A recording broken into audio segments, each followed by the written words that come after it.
the archaeology and geography as of recently. So strap in, because today's video will be taking you through the top 10 unsettling new discoveries that will scare you. Let's begin with the hilarious story of the ancient garden decor. Alrighty, so an article published on June 19th of 2023 tells the tale of how in the first weeks of the month, an everyday British dude in Hertfordshire, England, was just perusing the flea market and found an inconspicuous kind of bamboo looking thing. Assuming it's some scrap metal but finding it cute, he bought it for 25 bucks, brings it home, tosses it in the garden as decorative rockery, and life moves on. Now, the person who bought it requested anonymity, so we don't actually know how he came to realize that it wasn't just some metal. He brought it to Hanson's auctioneers and, unaware of its true historical significance, was left dumbfounded when the auctioneers revealed that it was a hand cannon, a rare type of bronze powder weapon that dated back to the 1400s. These devices were pivotal in the development of weaponry during the Middle Ages and originate from China. On June 15th, the hand cannon, previously acquired for essentially pocket change, was auctioned at Hanson's auctioneers with an estimated value of $2,500 to $3,750, more than 100 times of the cannon's purchase price at the flea market. The origins of the artifact remain shrouded in mystery, including how it came into the hands of the flea market seller, but traces of soil residue imply it was unearthed at some point. These archaeological students went dumpster diving for mummies. News of this dropped early June of 2023 after archaeological students from San Marcos University removed 8 tons of trash in the Ramak region of Lima to reach a rare mummified Peruvian body from the ancient Manche culture. The excavation, led by Dr. Miguel Aguilera, said in a Reuters press release that the team first spotted the mummy's hair and skull. He goes on to explain that the mummy had been carefully wrapped in a cotton and vegetable fiber burial cloth and had been laid out flat, which is characteristic for the Manche culture of the formative era, between approximately 1000 BC and 200 AD. This person was also discovered at the center of an Ushnu. It's a U-shaped stonework that's oriented towards the rising sun, representing the point of connection between Earth and the realm of spiritual energy. From what Miguel has examined, the body was found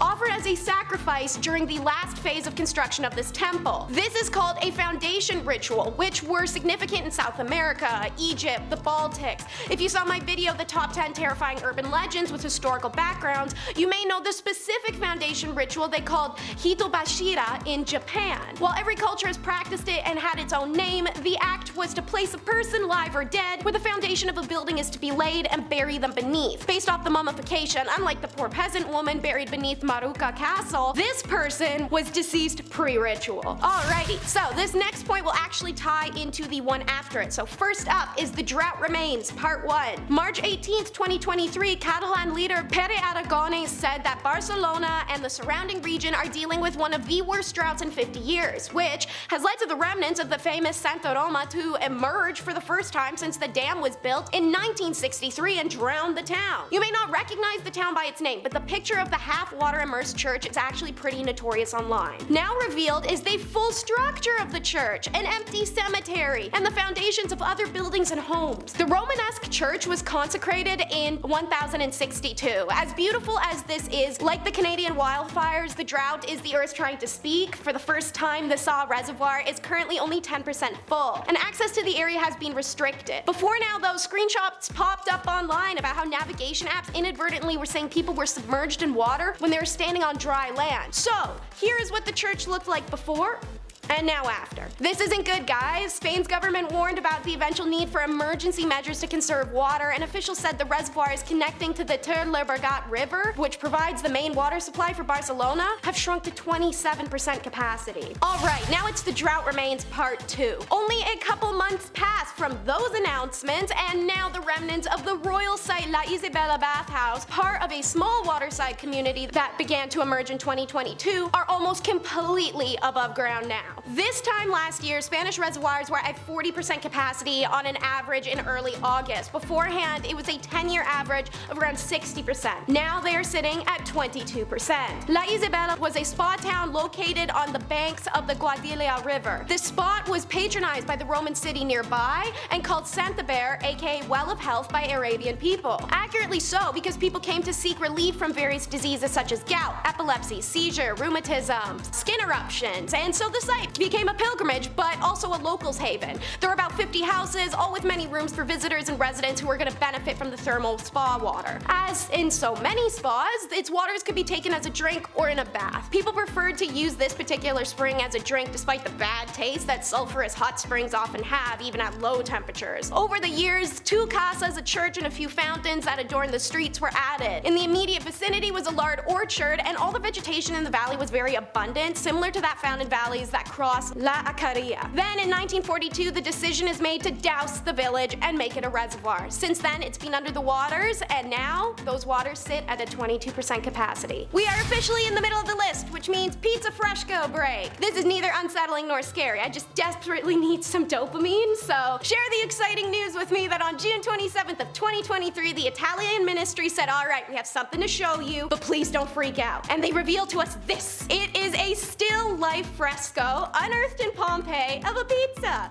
Okay, well, it's not a pizza. Italian Culture Ministry announced that it's what looks like a pizza. I guess technically the fresco depicts a flatbread because a pizza includes tomato and mozzarella, according to them. The ancient origins of flatbread dates back to approximately 14,500 years in Jordan's Black Desert region, suggesting they've actually been part of the human culinary history for tens of thousands of years. As proven, showing up all over the world, all through the centuries, all in different ways. In the case of these Grecian flatbreads, they'd be eaten with pomegranates or dates, or dressed up with spices and a type of pesto sauce, which looked to be atop the bread, not baked onto it. A wine goblet and other fruits are depicted on the same tray. The oldest recorded reference to a pizza-like dish can actually be traced back to ancient Greece in the 5th century BC. In the gastronomic poem Hedipithia, the Greek poet Archestratus mentioned a dish called plakos, which is a form of flatbread topped with various ingredients. Pretty good pizza break, right? Yeah, now back to calamity. Let's talk about how they just completed the 6th Saqqara excavation. That's right, round 6 of tearing apart Egyptian tombs in the necropolis so that the British Museum, the people of the world can have access to the ancient treasures and secrets of the past. The information revealed to us on January 26th of 2023 is that not only did they find some mummies, beautiful artifacts, and hieroglyphics, but also an animal embalming and mummification workshop. The newly discovered animal embalming workshop was constructed with mud and limestone floors. A number of rooms and halls contained pottery, linen animal embroidery, and different animal burials.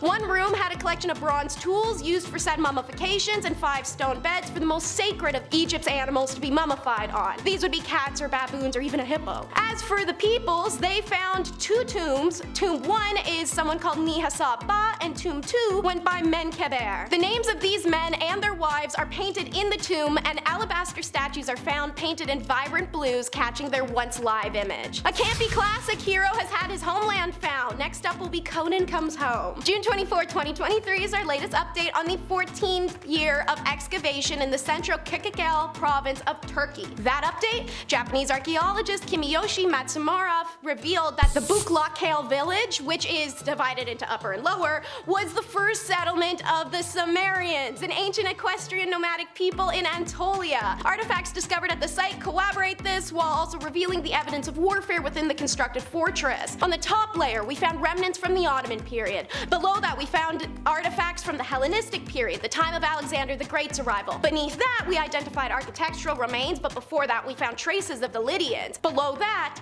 we found the fortress constructed by the Sumerians, which is what we were aiming for. And beneath that, we discovered settlements dating back to 2000 BC in the Hittite period. Currently, we have reached that level, Kimiyoshi had explained. Located at a strategic point along Turkey's longest river, the community was inhabited from the early Bronze Age to the Ottoman era and served as a natural bridge throughout history. This city has played a crucial role at the crossroads between East and West. The Sumerians naturally are known best for their military prowess and their raids on neighboring kingdoms, and Conan the Barbarian. Our older audience definitely remembers the campy classic from 1982 where they tried to convince us Arnold Schwarzenegger could do a German accent. He could not. Anyways, glad we found your home and proved to doubtful historians the Sumerians actually existed, Conan. If they thought to look sooner, more would be left, but for now we're making the most of the Stonehenge grave sites. Many countries have laws in place that archaeologists have to do sweeps of areas before any development can be done. Too many incidents like the terracotta soldiers, Rosetta Stone, and the rune stones in the floorboards have occurred. It's a great law, and one that allows allowed for the discovery of the burial site right near Salisbury, England. This unearthed burial mound and tombs are from prehistoric times, approximately 4,000 years old. These types of mounds are known as barrows or round barrows, and they were most commonly made as a tomb cover and a grave marker during the Beaker and early Bronze Ages of 2400 to 1500 BC. The archaeologists found enough clues to conclude these barrows had been made during the later period, meaning they were installed 1,000 years or more after the monuments at Stonehenge were erected just 10 miles away. But let me add some heat, y'all.